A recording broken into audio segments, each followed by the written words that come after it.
use the facility today and hosting this event along with Gulf States. My name is Corey Rath.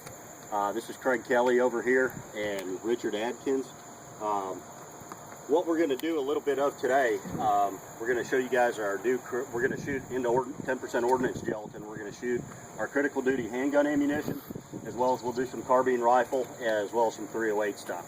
Show you guys in the FBI protocol what the wound cavities look like for all these things. We're actually going to shoot the entire FBI protocol with our 9mm critical duty ammunition.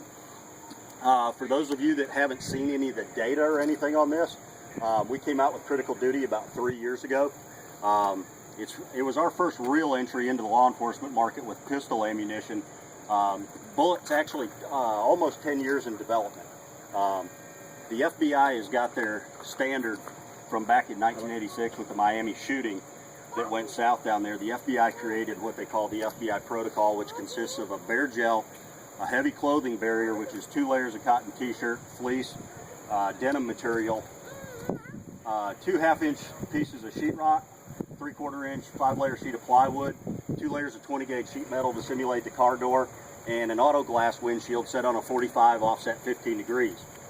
In that protocol, they want the bullet to penetrate a minimum of 12 and no more than 18 inches, so you don't have that over-penetration issue out there.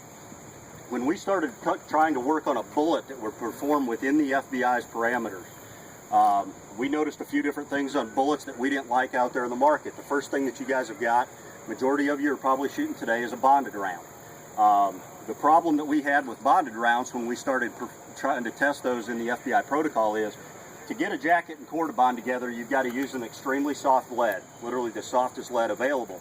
When you start impacting barriers with soft lead, it generally leads to inconsistent expansion. Especially in auto glass, the shards can cut at that soft lead extremely easily, leading to performance issues from one shot to the next, varying quite a bit. And it still doesn't completely eliminate that jacket and core separation. We did 2 demos this week down at the NTOA, shot the rounds that the agencies that were there were using. We had jacket and core separations even on those bonded rounds, so it doesn't completely eliminate it. So what we wanted to do at Hornady is we went to the hardest lead we can find available so we can control that expansion. A lot of times on a lot of bullets on the market, you can get a beautiful into bare gel .685 expansion, but at the same point in time, that over expansion creates a lot of drag and a lot of times leads to under penetration issues even on bare gel shots and heavy clothing. So with the harder lead, we're able to control this expansion a little bit more, quite a bit more actually, and control how far this penetration is going to go on this bullet, leading to a lot more consistency. So that's the one main difference. The second thing that we did with critical duty, those of you that are familiar with the hollow points, you know we've been shooting hollow points since the early 1990s, after we got out of the wad cutters and all the FMJs and everything. Especially you guys that are in the military, you know what happens to FMJs. They can go 3 inches inside a target, hang a left, right, up, down, go any direction that they feel like. So we went to the hollow point back in the, was it mid 80s, I guess, probably. The hollow points came out, which were great. But what happens, what you need to have happen for a hollow point is the hollow point's got to interact with a medium, the consistency of the ordnance gelatin of the human body cavity. When it starts impacting anything with a different resistance, a lot of times that twisting in the barrel, as you're getting that bullet to spin, it will cut into that barrier, plugging that hollow point up, essentially turning it into an FMJ, and the bullet ending up downrange. So we tried to eliminate that. What we did was, if any of you are familiar, about 7 years ago, we came out with a product called Critical Defense. And for any of you guys that ever do any kind of security detail, gubernatorial protection, anything like that, Critical Defense is a phenomenal round for that, because we designed that bullet with a polymer tip inside of it that causes immediate expansion, and no matter what caliber Critical Defense is in, that bullet will never penetrate more than 12 inches into ordnance gelatin. So it expands really quick, stops really quick. It's a little bit lighter powder charge than what we use in our critical duty that we've designed for full-size polymer handguns for what you guys do day to day. It's not designed to meet FBI standards. The critical duty is designed to do that. That polymer tip that's inside, what we found is we can create the medium that causes a hollow point to expand, insert that medium inside the hollow point itself, so we can eliminate that clogging potential that you see out there. So we get this bullet to expand each time like it's supposed to. And for you guys that are any patrol guys doing a lot of car doors, things of that nature, if you've ever seen a car door shot out of any of the bullets that you've seen, typically what happens on a car door is that nose of the bullet collapses inward. The bullet literally stays barrel shaped and a lot of times over penetrates, 20 inches plus of penetration. The polymer in this one is going to cause a bulge. I'll pass this block around. This is a 9mm. We shot it in agency a couple of years ago, and you can see that bulge that's going to give us the 1.5 times the bullet's caliber and diameter and expansion that the FBI wants to see, and creates that drag to slow that bullet up so it does not over penetrate. Okay. So the main differences: the hardness of the lead. We created a large jacket and core mechanical interlocking band rather than that bonding to keep that jacket and core from separating. You can kind of see that indentation in there where that jacket gets a little bit thicker on that bullet. Now on the auto glass shot, where a lot of the bonded rounds, because of the 45 that the FBI tests at, they create a big wing off to one side a lot of times and creates a lot of drag. So you'll end up with a lot of 6-7 inch penetration shots. A lot of things coming up because of that drag from that soft lead peeling off to one side of it. On the auto glass shot, you'll see that it's literally a clean slug inside that box. We designed those petals as they peel back. The 100 ANSI auto glass that the FBI is using is which is in most cars today. Now I'm told auto manufacturers going to new glass next year.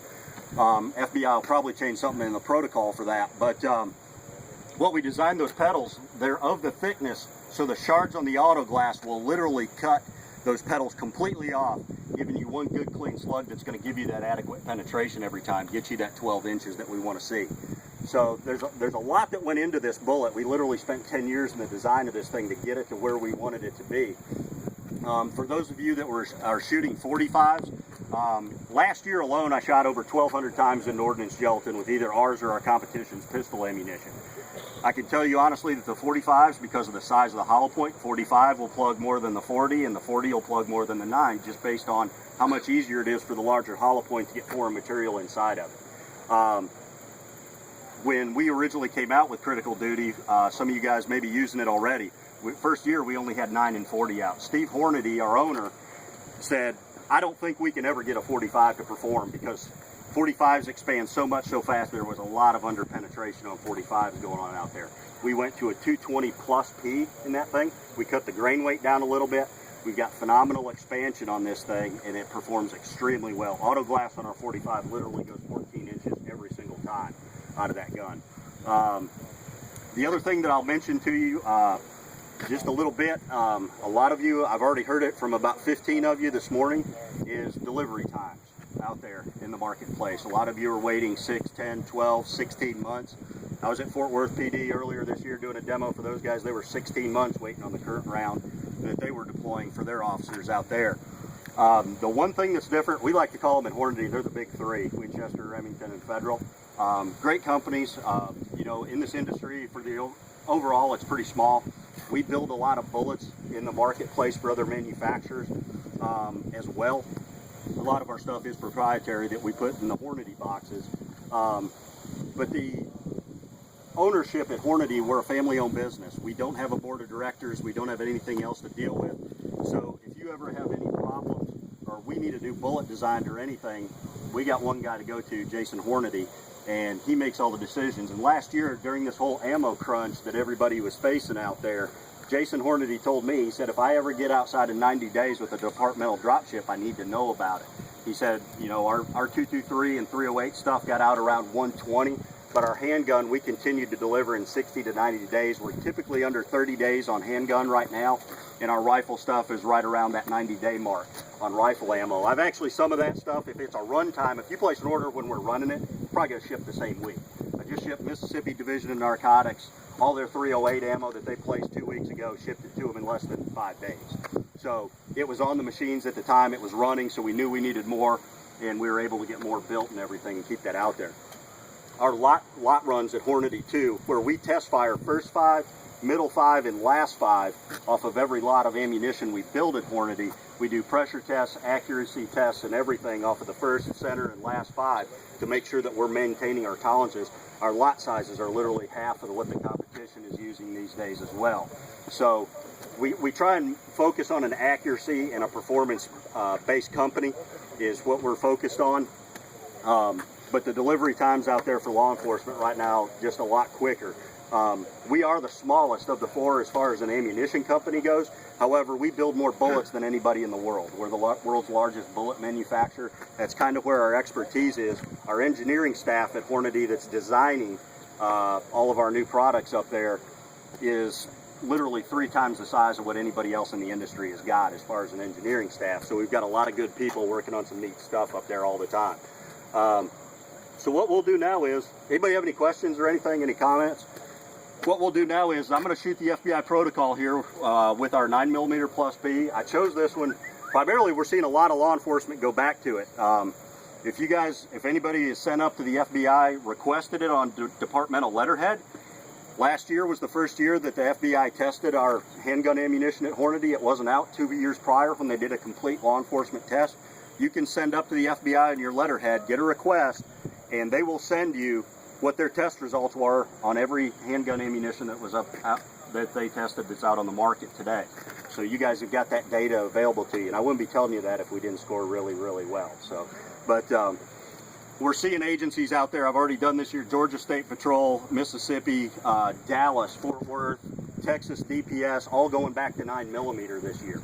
A lot of large agencies and a lot of smaller sheriff's departments and things like that are doing the exact same thing. So I'll show you what this 9+P does. After I'm going to shoot all 6 rounds through this. There is a little bit of wind out here, so if you don't have glasses, turn away when I shoot the auto glass, because those shards can blow. I've seen them blow 10, 15 feet plus easily, and it can just carry, and you don't want to get those shards in your eyes.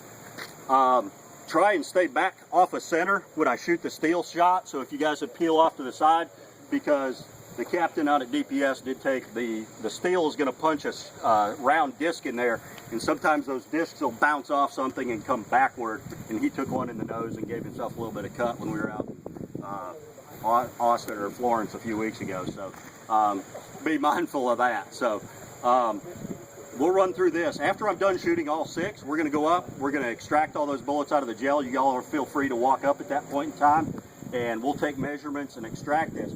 Now, if you guys anybody's thinking about changing ammunition, or if you need to see a demo, get one of my cards afterwards. We will come out to your agency. We like to try and gather up a few agencies at a time when we do it, but we'll come out and we'll do this demo for your captain, sheriffs, whoever we need to, so you guys can see for yourself. And if you'll notice, the blocks of gel that we use at Hornady are a little bit longer than what some of the competition's using, because what we like to do is, the wound channel is going to be contained pretty much in the front half of the block. So what I like to do is if I come to your agency and I do a test with our ammo, I'm going to show you your ammo too through the exact same FBI protocol. I'm going to flip around and I'm going to use the exact same gel block. I've built 3,000 pounds of ballistic gel for NTOA and some other demos we've done in the last 10 days. I know how to make a soft block and make something over penetrate. A lot of our competitors are coming out and they're swapping out blocks for every shot. There's no 2 blocks that are always 100% consistent, but I like to show you the exact same block with the exact same barrier. It's what I shot my stuff in. It's what I'm going to show you yours when we come out to your agency and do this. That way you get an even comparison one to the other. So we'll go ahead and we'll shoot this real quick, and then after we get done measuring everything, we got a couple rifle blocks. We'll show you some 223 stuff and also some 308 as well.